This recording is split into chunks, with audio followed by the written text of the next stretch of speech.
First-year Northwestern State head coach Blaine McCorkle getting ready to head down to Mobile for a Thursday night matchup with South Alabama. And Coach, quick turnarounds are challenging in a sense. Is it a good thing to be able to turn around that quickly and maybe get some of the tough taste out of the mouth?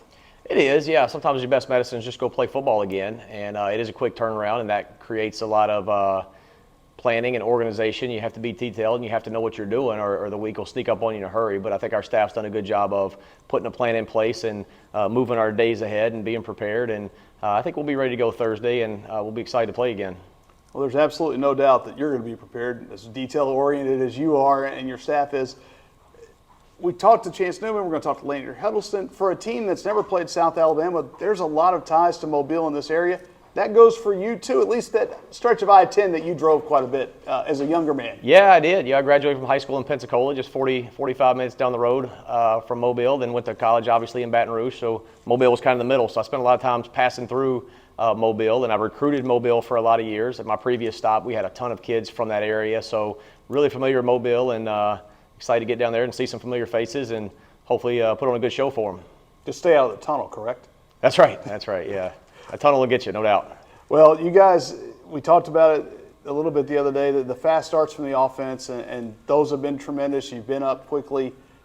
I know as an offensive line coach, though, sometimes you want to chew a little bit of clock and maybe get those guys lathered up too earlier in the game, and maybe that can help drive some consistency rather than just relying on a couple of chunk plays. Yeah, we definitely need to string together some first downs and start building some drives and some momentum that way, and not just count on the big play.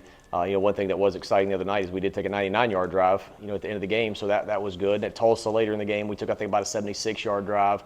So we've shown that we have the ability to do it. We just have to do it more often and more consistently, and that's part of the growth process. So we have it within us. We just got to make a point of doing it more often. And the byproduct of that will be that hopefully your defense is not on the field for 85 plays in the middle of September. That's right. Yeah, those guys played a lot of plays last week, and I was proud of them. We asked a lot of them last week, and they played hard, and I think they were well conditioned, and then they kind of weathered the storm. It wasn't perfect by any means, but that's a lot of football plays, and we've got to play better complementary football to help our defense out in those situations. Talked about growth from week 1 to week 2. You saw it in your kicking game. You talked about that being a bit of a point of emphasis after week 1, allowed 2 touchdowns. This time your special teams get you another turnover, second one they forced this year, but Reed Honstein and that group, kicking, coverage, everything seemed to go a little bit better on that end. Yeah, Reed had a great night. He's 4 for 4 on his extra points. He kicked a 39-yard field goal, whatever it was, and then he had a great night punting, had a 50-yarder, averaged over 40, so he had a really good night, and those guys are doing well. But our coverage units were definitely better. 2 weeks in a row, our punt team has created a turnover that's led to a score.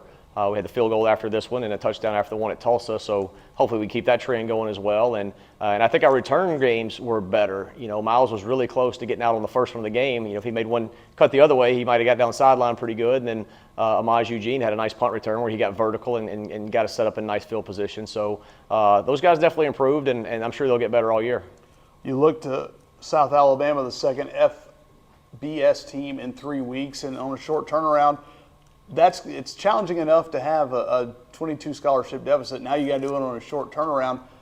It's going to change a little bit, but it doesn't change what you're fighting against. No, you still got to go play. And then, at this level, that's what you sign up for, is you have to play those FBS schools. And there's a lot of good in it for our finances for the university and for recruiting purposes and for exposure. Those things are really important for a lot of reasons. So that's what we do at this level. But the kids know it, and they're excited about it. And South Alabama doesn't care. They're not going to feel sorry for us. So we got to show up and play and get in the fight in a hurry and see what happens. I know this game was scheduled before you got here, but you do have some players with some ties to that area, and it's a business trip. You're going down to win the game, but it's also good for them to be able to go home and see some family and play in front of family and friends that don't have to make the 6.5 hour drive here. Yeah, that's right. Chance Newman and Landry Huddleston both right there from the Mobile area, and I know they're excited to go home, and I think they're hitting everybody up for tickets. I am too. I spent a lot of time there, and I got a lot of family in Alabama too, and my dad's hitting me up for extra tickets. He's got a lot of teammates in the area. So I think for those guys to go back home and play in front of a home crowd, I'm excited for them, and I know those guys will play really hard and be excited to get there. Same for your staff. Cade Camp was a graduate assistant down there. Coach Norman Joseph coached 2 years of high school football at one of the more prominent Mobile programs I think people know about. So again, not just the younger guys, some of the older guys get a chance to go home and see some family and friends. That's right. Yeah, a lot of connections there. And Coach Connor he's worked with me for a long time, but he recruited the Mobile area for, I think, 9 years. So I think he knows every high school coach in that whole Baldwin County area down there. So we'll be excited to get down there, and those things are fun and they're exciting, but at the end of the day, you got to go play a game. I know it'll be a challenging one again because of the FBS opponent in South Alabama, and a guy that you were in college at the same time with in Major Applewhite as their head coach, a guy that's got a pretty burnished reputation as an offensive mind. He does. He's a heck of a football coach, and he's got a great resume. He's been a lot of places, and he's had a lot of success. And excited to match up and go one-on-one with him a little bit there, and that'll be fun. And he's from Baton Rouge, and he was there the same time I was in college, so didn't know him well then, but I knew him a little bit. I think he and I played a pickup football game together once or twice in the middle of the night. That's a different story. But excited to shake his hand and see him. It's been a long time, so that'll be neat as well. Coach, as always, thanks for your time. Thank you.